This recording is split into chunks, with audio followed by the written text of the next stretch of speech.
फाल्गुन शुद्ध पौर्णिमेला होळी सण साजरा केला जातो.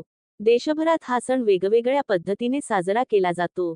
दुष्ट प्रवृत्ती आणि अमंगल विचार यांचा नाश करून सकारात्मक विचारांचा मार्ग दाखवणारा सण म्हणजे होळी.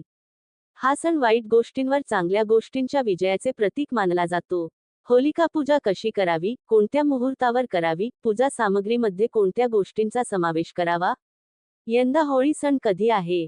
होलिका दहनाचा शुभ मुहूर्त.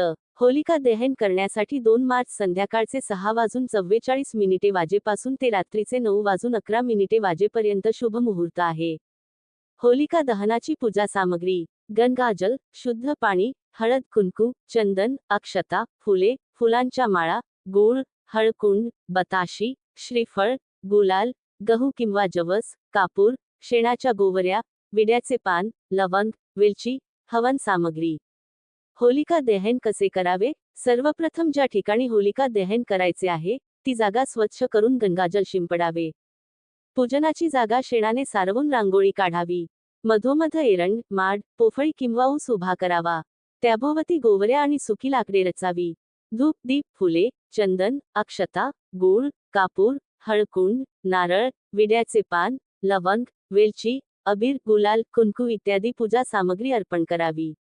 संकल्प करून पूजा करावी आणि नैवेद्य अर्पण करावा. यानंतर होलिकायै नमः असे म्हणून होलिका दहन करावे.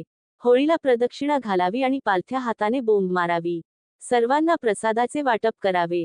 होलिका दहनाची पौराणिक कथा. असुर राजा हिरण्यकश्यपूचा पुत्र प्रल्हाद भगवान विष्णू यांचा भक्त होता. ही बाब हिरण्यकश्यपूला आवडत नव्हती. वारंवार सांगूनही भक्त प्रल्हाद विष्णूंच्या नावाचा जप करत असत. म्हणून हिरण्यकश्यपने भक्त प्रल्हादांना उंच कड्यावरून ढकलले, उकळत्या तेलात टाकले तरी प्रल्हादांना काहीही इजा झाली नाही. अखेर हिरण्यकश्यपूनं बहीण होलिकाची मदत घेण्याचं ठरवलं. होलिकेला अग्नीपासून भय नसल्याचा वर प्राप्त होता. याचा दुरुपयोग करून ती भक्त प्रल्हादांना जिवंत जाळण्यासाठी स्वतःच्या मांडीवर घेऊन अग्नीत बसली. पण तिचा हेतू वाईट असल्याने होलिका स्वतःच जळून खाक झाली आणि विष्णुभक्त प्रल्हाद सुखरूप बाहेर आले. हा दिवस फाल्गुन शुद्ध पौर्णिमा होता. म्हणूनच या दिवसापासून होळी सण साजरा करण्याची परंपरा सुरू झाली असे म्हणतात.